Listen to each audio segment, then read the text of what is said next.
Ladies and gentlemen, welcome to Zoom into Wine. It's time for the show and your host, Ian Blackburn.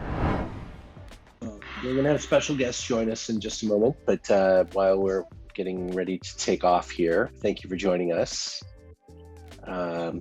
It's an amazing time of the year for us all to enjoy the season, and I hope you guys had a great Christmas. We're heading into New Year's, and every year I like to get together and just talk a little bit about champagne about this time, just for obvious reasons, but there's a lot to talk about this year with the champagne kind of situation that we're in.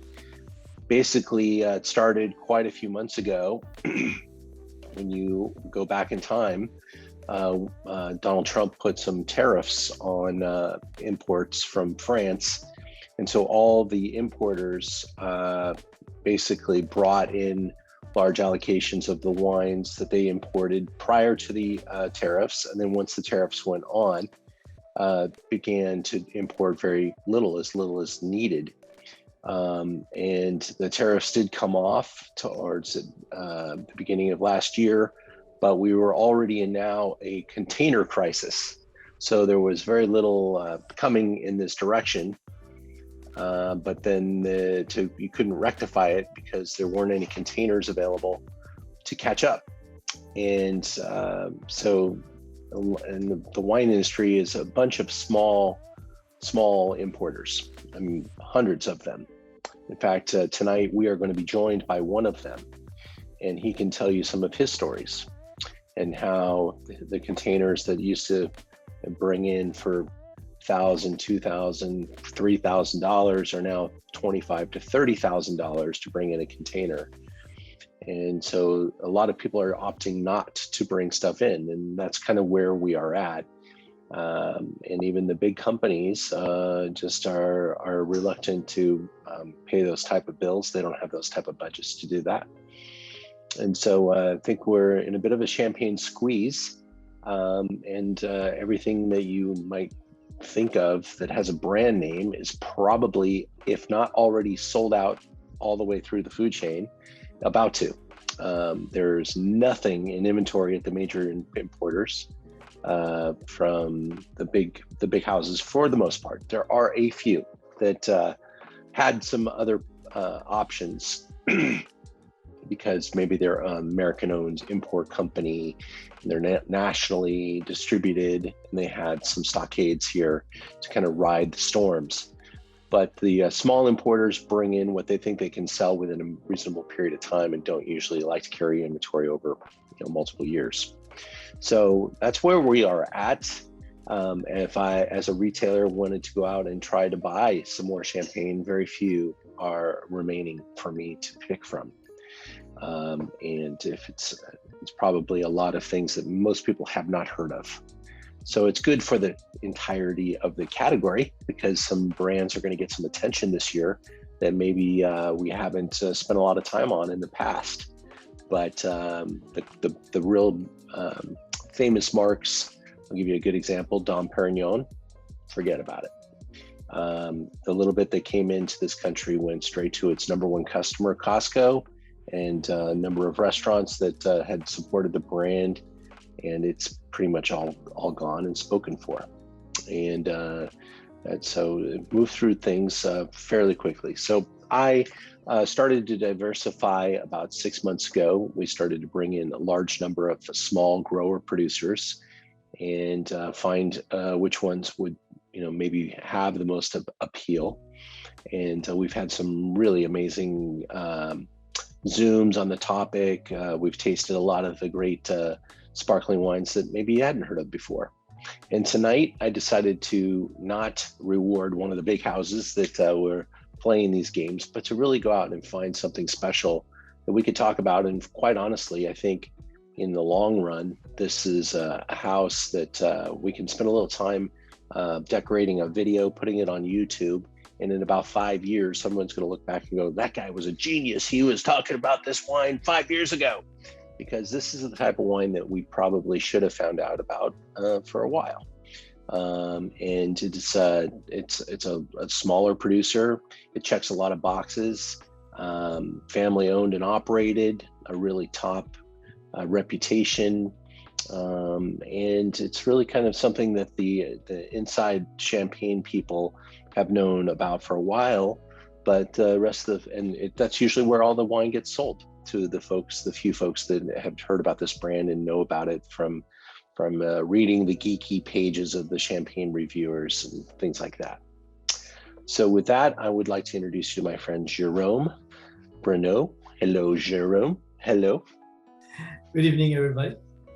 My name is Jerome. Jerome is the importer of the Champagne that we are going to be spending tonight talking about. Champagne Cazalis, which I have a bottle of here. And Jerome, I'm going to show off my new toy too. I got the new Corvin Champagne preserving system. You got to talk to us about it.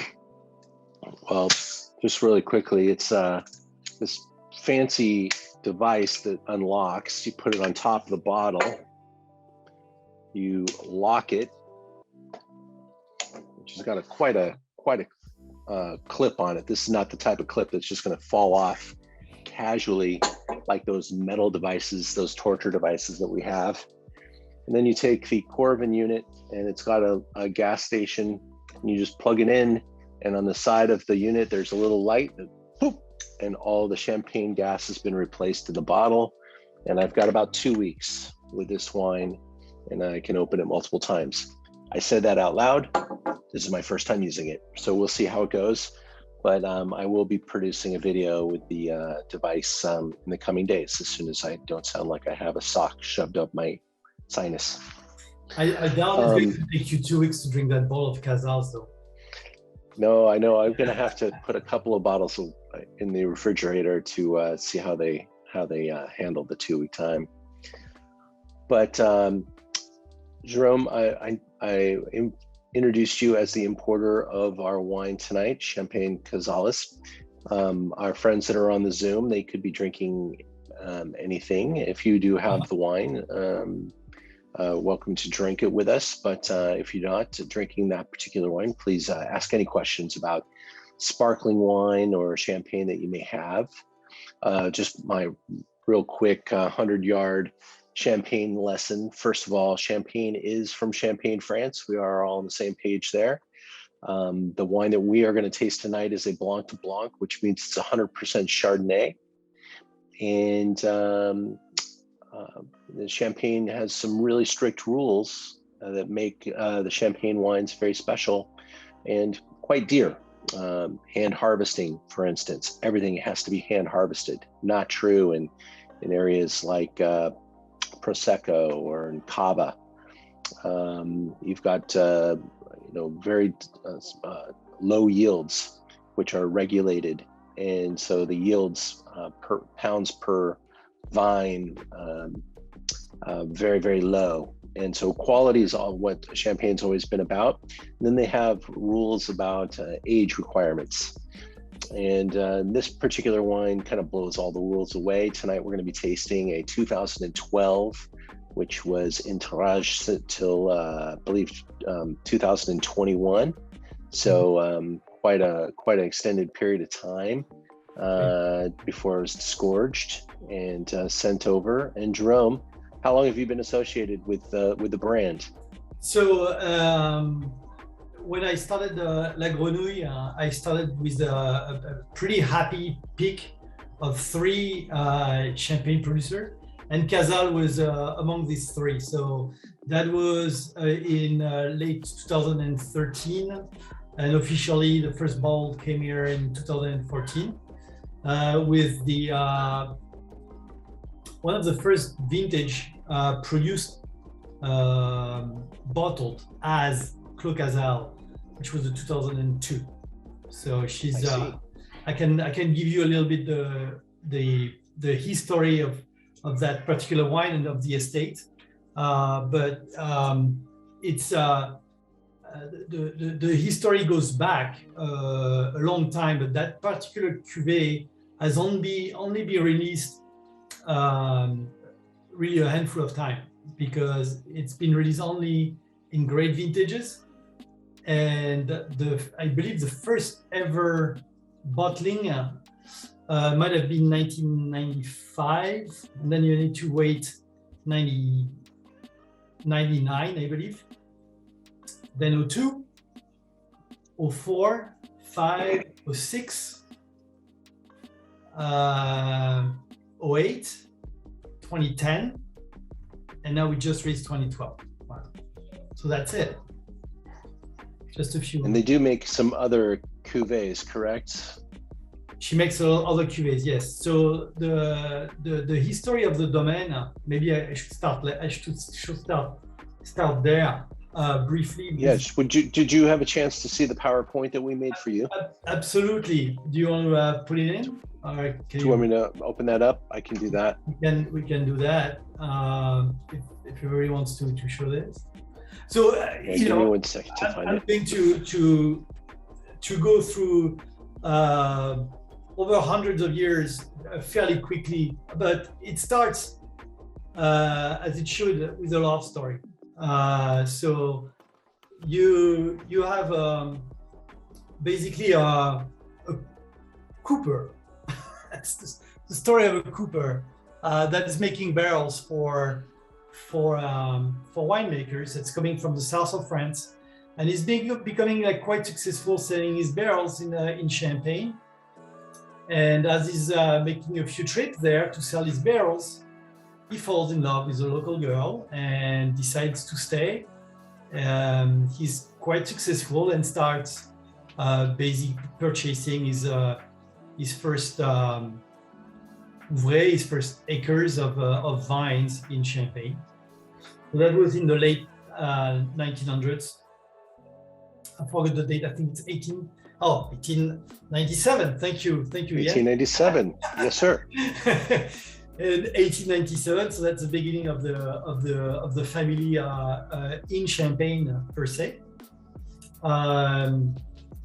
So they're all, I believe, always located in the area of Ménil-sur-Oger, which gives you some of the most famous champagne that some of your guests would probably know.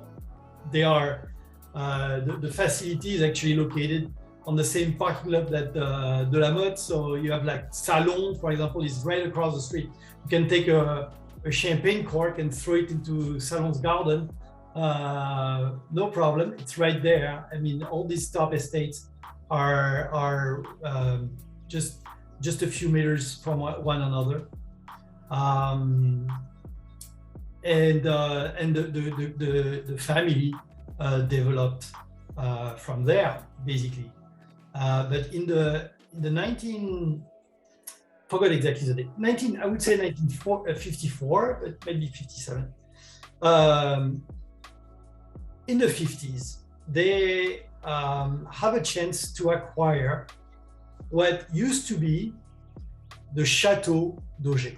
So the castle, the tiny village of Auger, very prestigious Auger. I mean, it's arguably one of the most famous villages in the Côte de Blanc. They had a chateau over there that was dismantled sometime. I don't know exactly when. I couldn't exactly find when that happened. But it was replaced by a very beautiful house, Maison Bourgeoise, and that maison belonged to local family, and the lady who owned it had for husband a very prominent, very important French politician that was living in Paris, but that got a position locally in the Marne department. And that gentleman, Léon Bourgeois, sorry, is very important because he would be credited as being one of the founder of the League of Nations that would become the UN. And he was actually the first, I think the first head of the council of the League of Nations. And after his passing, maybe like a couple of decades later, the Casals family purchased the house, and the house was surrounded by a beautiful garden. And I think you've got a couple of pictures of that in your slideshow. Are you able to see the picture on the screen right now? Is this the actual estate? Yes, it is. It is the actual estate as seen from the the highest altitude point, if you like, right by the church of Auger. You see between the church and the vines, you have a wall. That wall is going to do the entire tour, the entire perimeter of the clos. The clos is 3.7 hectares. You have to know that there is about, I think there is like less than 13 clos that are currently in activity in Champagne, and this is one of the largest. I think Clos d'Aiguas is larger. I might be wrong, but this is one of the largest clos. So originally, so if you see that this picture, you have if you go down with your pointer, you have like a grassy area. That's the garden in front of the house. The house is right behind these trees. Well, right there. So this is the house, and behind the house, behind the garden, between the garden and the wall that you see in the very back, was the first place that was planted in the early 50s. So that's directly on chalk. When you walk there, you can definitely see the limestone, and directly you're walking on very, very thin soil at that point. And that was the original plot that was planted. So this is the Vieille Vigne section that we're exactly, and that is what you are enjoying right now. So not only you are in a clos, but you are in a parcel of in a spot in the clos. So if the Clos Casal covers about 3.7 hectares, the Vieille Vigne is only about just above an hectare of vines. Wow. Then behind the trees that are facing the house, if Delphine sees this video, I don't know if she will think about this, but it's called the potager. It was where the family had their vegetable garden, and that has been planted more recently. And where we are right now, from this view, is the most the higher elevation point. Was planted about, I think I've been saying 35 years for about 7 years now, so it's probably getting about 40 years old. But this is the Chardonnay that produces, that's about an hectare as well, slightly over an hectare, that is producing the cuvée La Chapelle du Clos, which is the second bottling coming from Clos Casal. Next to the church, there is a chapel on the clos. You cannot really see it, but if you're following like it's where these trees are, by the wall, there is a chapel right there. Okay. So by law, they can put the name La Chapelle du Clos. Otherwise, you are not allowed to put that on the label. You cannot invent chapel. Well, I mean, here we are in a real estate frenzied market, and if a postage stamp house goes up for sale, everybody finds out about it. I wonder how a 3.7 hectare parcel at one of the great vineyards ever went up for sale, and it didn't cause such a major stir. So it must have been some politics. It was a garden. It was a private garden. It reminds me of the story of the beautiful garden at the Clos des Lambrais, which is classified premier cru or grand cru, I forgot, but a very nice garden, but you can make it very profitable if you were to plant any vine there. But it is true that I have been in Auger many times before I knew the existence of the clos. The walls are fairly high, and it's very easy to miss. If you don't know that it's there, even though it's right in the middle of Auger, you don't see it. So it's like a little bit like it was hiding in plain sight in the middle of the, right. Arguably one of the most famous village in the entire Champagne region. You have this gem really lying there, but if you don't know it's there, you don't know. And when I first heard about this clos, thanks to one of my very, very dear friend, Gaylor, was the wine director of a very famous 3-star restaurant in Paris. And when he told me about it and got me an introduction there, I couldn't believe my eyes. Exactly where we're sitting, where we are now. If we were to turn around, when I visited the property for the first time, there were 2 sequoias standing there. You know, and you don't have sequoias in Champagne very often. So I couldn't believe what I was seeing. This space is definitely magical. Amazing. So here's our little recap of what Jerome was just speaking of, 1897. Well, I would just say that Claude Casal, the Champagne where his name today is was Delphine's father, and the vines from the Clos were always blended with their other vineyards that are in Ménil-sur-Roger, and Delphine. So his daughter, who is now managing the estate, is the one who should get credit for creating really the Clos Casal and basically convincing, to try to convince her dad to label, to really separate this harvest and bottle it as its own. As the wall itself are giving, keeping the vineyard a little warmer. I believe it's like at least 1 degree Celsius warmer than the rest of their holdings. We were talking about the rest of their holdings. I'll just take 1 minute to talk about this. Most of their vineyards are outside of Le Clos, in Ménil-sur-Roger for the most part. They have a little bit of other vineyards south of Ménil-sur-Roger. Ménil-sur-Roger is where they have their winery, and the real estate that they have in Ménil-sur-Roger is no less impressive than the Clos itself. Les Carrel, which is made famous by Célos, Puy-de-Gaume, or the even more famous Chétillon.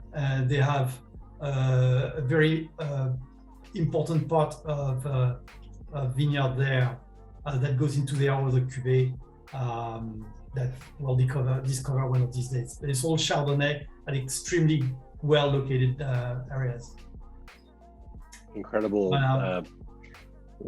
incredible real estate holdings for sure. Yeah, and a gorgeous place that we can see. Mm-hmm. So the brand is has status as Recueillant Manipulant RM on the bottom of the bottle.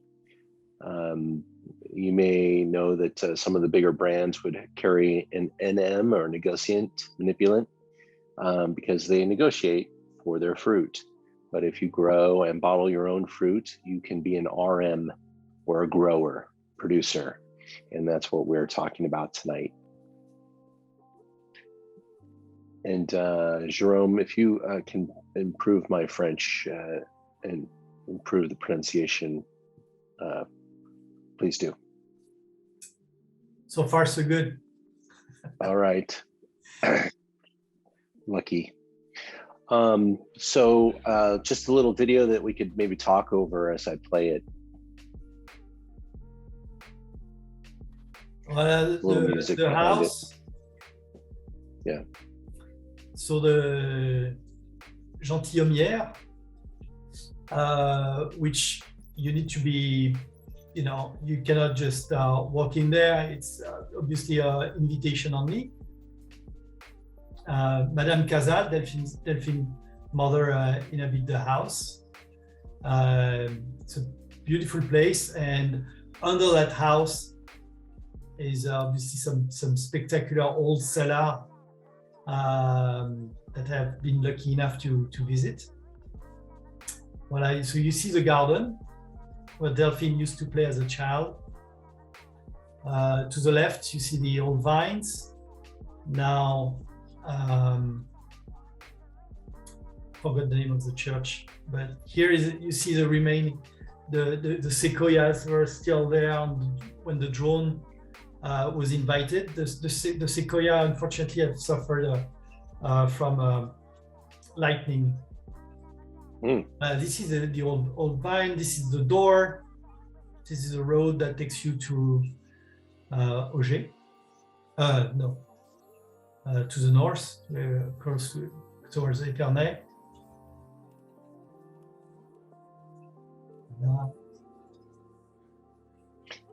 Champagne is so unbelievable, picturesque, the slow, soft, sloping vineyards and those white, chalky mineral soils. It's kind of glowing through. Yeah, you can see the different blocks. With the old vines, and the two wines that are produced from the Clos, Le Clos and La Chapelle du Clos. La Chapelle du Clos that I started to import this year. Okay. All right. We'll have to talk to you about participating. I know that the wine that we're having here is a pretty small and limited production, so it's great to have something else, huh? Yes, I mean, we as you started to talk about limitation, we are, we didn't know really when we were going to receive the wine, so I didn't promise anything, and just told my friend it's here, and to the last minute it really showed up in like December 1st, and we're already on the tailgate of it. Sustainable certified HVE, it's actually in organic conversion now.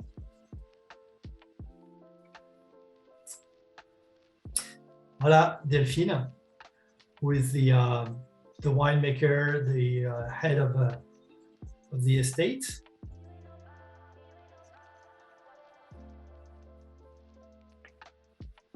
And the wine that we're talking about.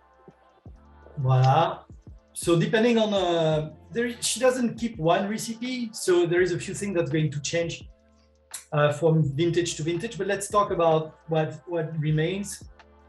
So it's always from that small block, from that vineyard, which really makes the wine very, very distinctive. Chardonnay, obviously, always harvested by hand. It's going to be a blend between tank and oak barrel, but it's always going to stay on the list for a minimum of 10 years. The dosage is always very low. It's usually, I believe I've seen it at 3 grams. The 2010 was Brut Nature, 0 added. The 2012 that you are having right now is at 2 as well.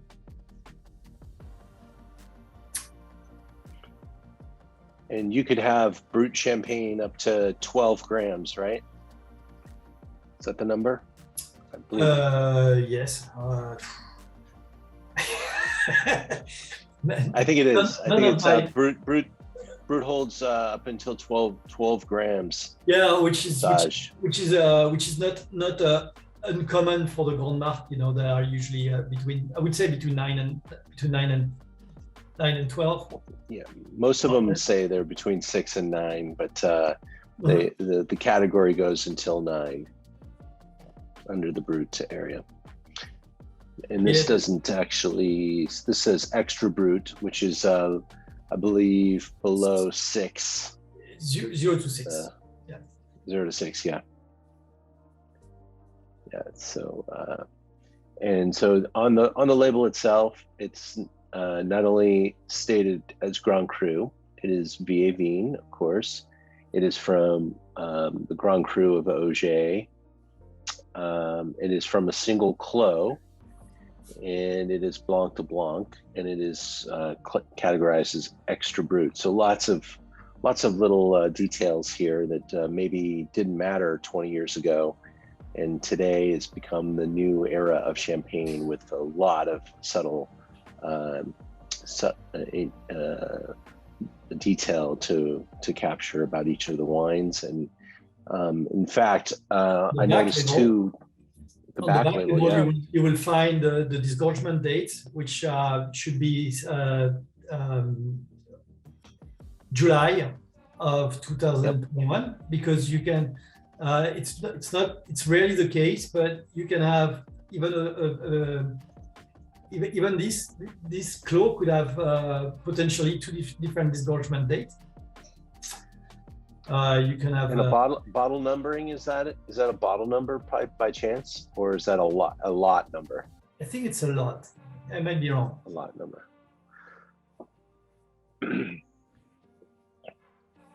So you could also have multiple lots as well inside of the production. So these are the types of numbers that people are starting to track and to quantify in reviews and be able to isolate the different parts of the production. Mm-hmm. And these are all things that add value over time. And I've seen this particular wine from past vintages at different price points, like a bizarre spray of different price points.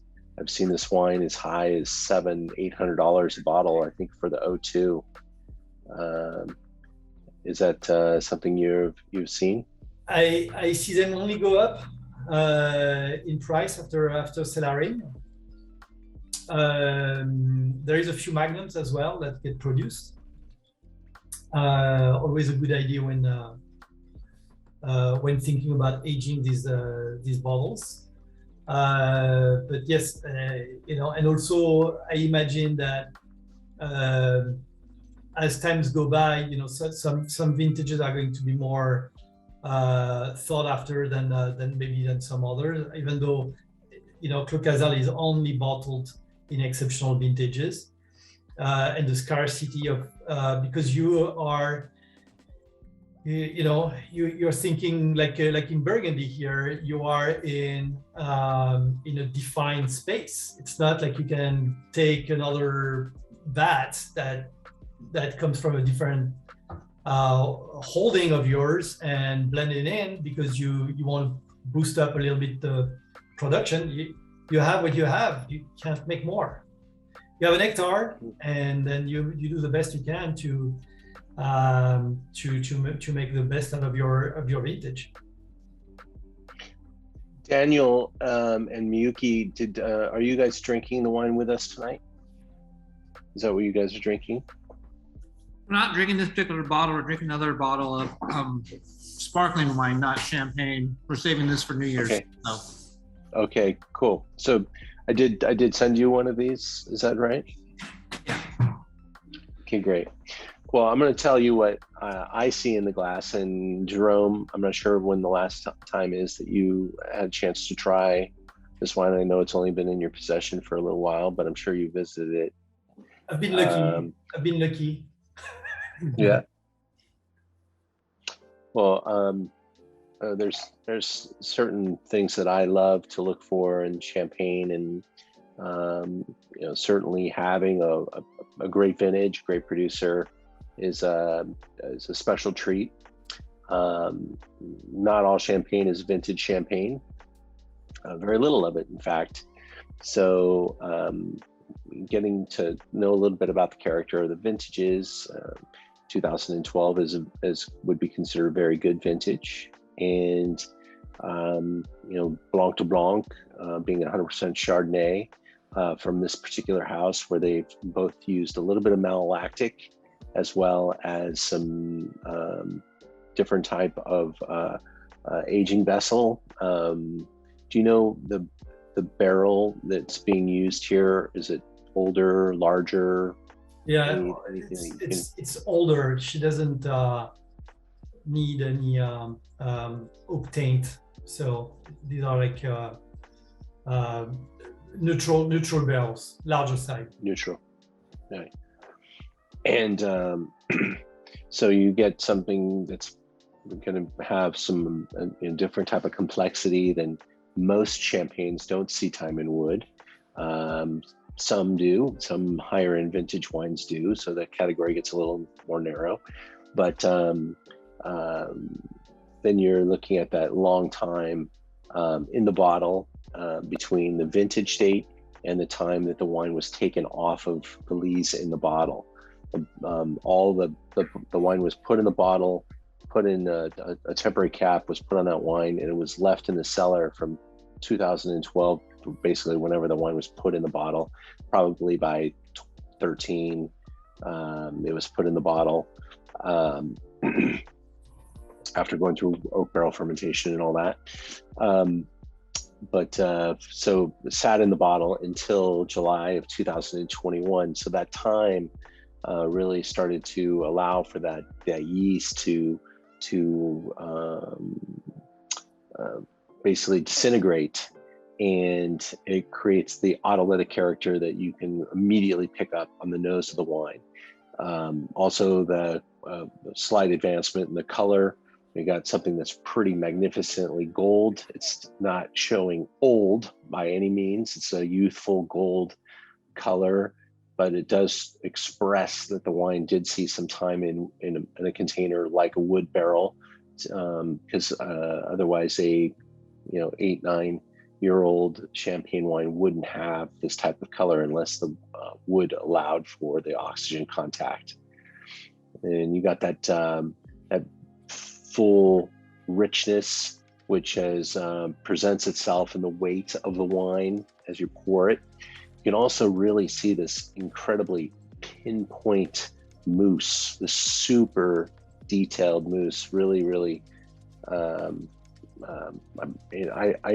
don't even understand why or how the wine develops such a fine or finite bubble. But Jerome, if you have any comments there, but the bubble is just incredibly tight and teeny. I've heard that deep cellar having the prise de mousse in cold, very cold cellar at constant temperature is sort of a key for that. A key. Yeah. I've heard that as well, and it just comes out of the bottle just with this incredible almost foam that is so tightly knit, and it's really luxurious. And so you can see it, you smell it, you pick up that nuttiness that you get from the autolytic character, that toasted brioche. There's almost a saline element to the Chardonnay, that chalkiness, that minerality, combined with the weight. This kind of plays on both fronts. You got the elegance and the sleekness of a Grand Cru Chardonnay wine, but with the muscle and the intensity of that barrel fermentation, that slight oxidation and the nuttiness and the time spent. So it really kind of plays in both areas. And it really is a gorgeous nose and a very unique presentation. There are hundreds of great champagnes that we could look at, and this is another one of them, and really finds its own spot in the great champagne world and spectrum. And I think everyone's got a favorite style, but what I always love is that saline, that aged Chardonnay, that kind of wonderful focus that you get from Chardonnay. It's very citrus, very lemon lime, very green apple, super clean, but also built like with some serious muscles and layers and complexity. So it really brings some very unique attributes to the champagne category. And as it sits here, it it acts almost, there's almost something regal, like a great burgundy about it as well in the glass. And that super ultra fine bubble is almost don't even necessarily see it until you go and put it in your mouth, and it's just so fine and pinpoint that you don't visually see the bubble, but you can taste it and feel it. It's just really a pretty interesting signature. Anything you'd like to add, Jerome? Well, the one thing I can maybe add is comparing this release with a couple of previous late release. What I particularly like about the 12 is that it's not really on the oxidative side of champagne. It's not reduced, obviously. It's its youth. It's a vintage that for me is very playful. That was very very sexy. Just the first bottle we got, beginning of the month. Some release takes a little bit of time to get their stride. The 12 was just super gorgeous. Like the first bottle I had, I couldn't stop smiling really, and knowing that it's also the vintage of my son. I'm going to keep a lot. Oh, good for you. Contributing to the champagne shortage. Oh, that's great. So it's a fantastic. I think it's a fantastic release, and I understand why people are putting 12 among the top vintages of the latest decade. Yeah, it's a beautiful wine. The 2010, which is very intense, Brut Nature, it's maybe a little bit more. I want to say intellectual, probably lack of a better word. It's a little bit more strict, a little bit more reserved. The 12 is just playful. Well, I will have to find a 10 and be able to compare it. But I have had prior vintages of this wine and different moments in the past couple of years, but I wasn't paying enough attention. And now that I know how real special and rare and limited and unique this wine is, I've got some more things to hold on to, more granular stuff to categorize, and I will definitely be doing so. And I want to thank you for sharing a little your expertise here. Some Magnum next year of the 12. If you're okay, we could do that. As an interest. If you were to drink this wine, Jerome, when do you think the wine will really hit its true potential?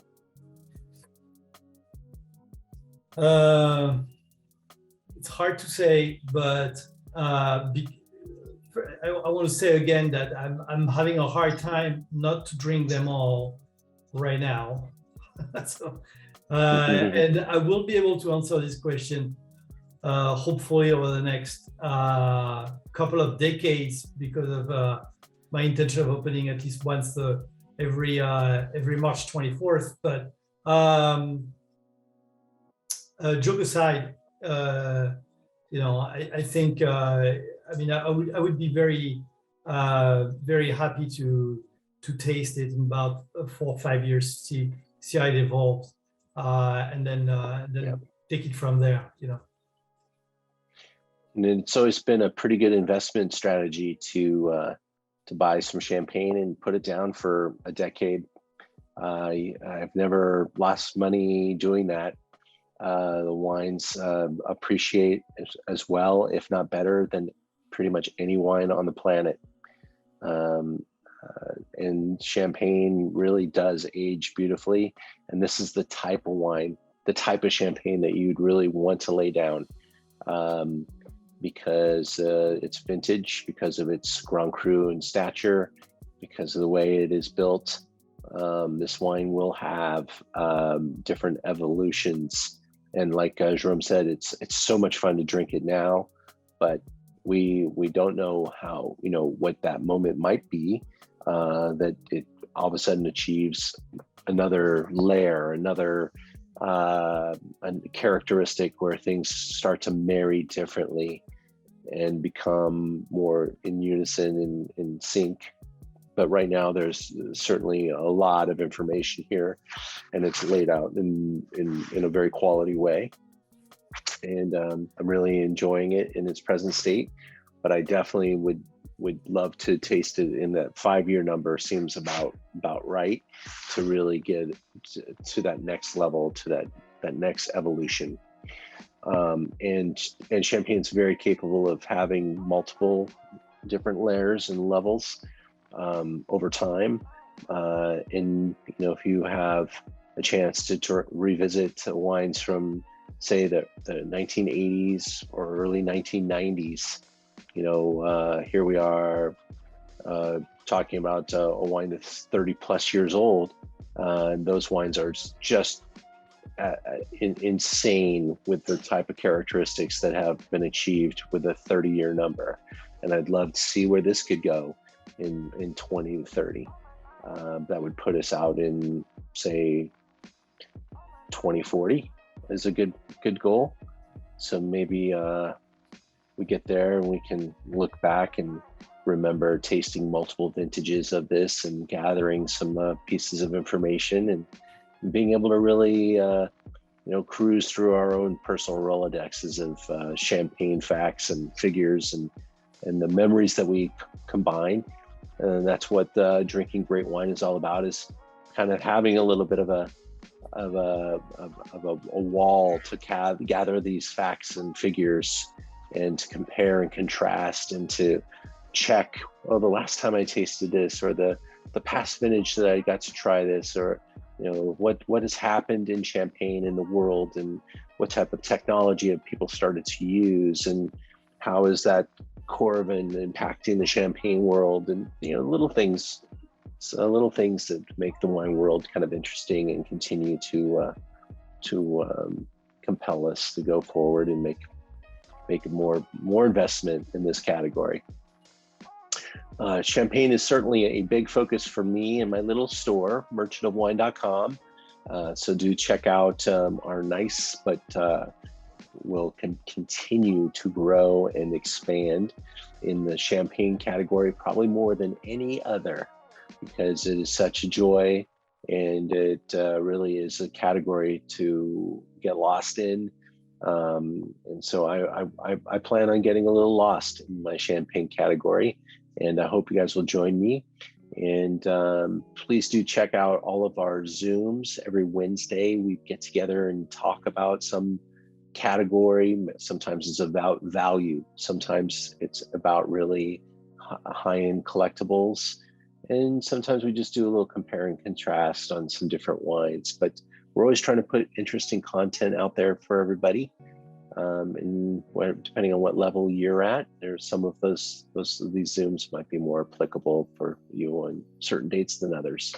But we do appreciate you all, and we thank you for joining us tonight. I hope you enjoy this amazing rainy night. I love listening to the pitter patter of the rain coming through my glass. We have the skylights, and they're like little drum sets for the rain. And I love hearing it. It's so great. This is like the best. I don't know that we've, in Los Angeles, Southern California, have had such a thorough rinse that we're getting in the last couple of days. But it makes for such beautiful days and beautiful nights and skies. So celebrate and enjoy all that's happening around us, and keep your health. I'm a little bit tied up with some health right now, but I'm going to make it through this. And I've been lucky to be able to smell and taste through it all. And so that's the good news. But you can hear the right now in downtown LA, we are just getting pounded by rain. So luckily we're keeping our power and our connection. But Jerome, I really appreciate you stepping up and helping me tonight. Well, thank you for having me. Yeah, something lovely to look forward to. And I'll look forward to talking about your son in March. I'll have to make sure I pay attention to when his birthday is. Well, I appreciate it, buddy, and thank you, and congratulations on importing such a beauty. I promise, I teased everybody when we started. How long did it take you to get this from the docks of Champagne to December when it arrived? So this one was on my fast track. I loaded 2 containers about the same time. One actually, the one that left before, I got here maybe like 3 weeks later, but I sent the order the order were received by the transport company July 9th. And that included two champagne producers that it's their first release. Nobody knows their production. Nobody knows them. And I got their production finally arriving December 12 or something like that. So it was too late to get a chance to expose anybody seriously to this gorgeous new champagne producer before the holidays. So that's okay. We'll present them for Valentine's Day. Yeah. So, well, you know what? You might be the only one that has a champagne to present for Valentine's Day. So that's a good thing. I am introducing a new champagne producer next month, and that was on purpose. So, for me, champagne is to be enjoyed 12 months out of the year. So not a problem there. And champagne is now representing about a third of everything I'm doing. So it's a big commitment for me. So I don't mind having champagne in January. Really. We'll make sure I get a first look at this new brand. I'd love to learn something anyway. Sure, we'll do that. Okay. Thank you for having me. I really appreciate it. Thank you, Jerome. Have a great New Year. Thank you, you too. Cheers, everyone. Thank you, everybody. Thank you. Thank you. Be well. Cheers. Enjoy the champagne. Enjoy the moments, everybody. Happy New Year's. Happy holidays. Happy holidays. Thank you. Lisa, everyone, David. I can't read. Thank you all. Thanks. Wonderful to spend the evening with you. Thank you. All right. Bye. Take care. Bye. Ciao.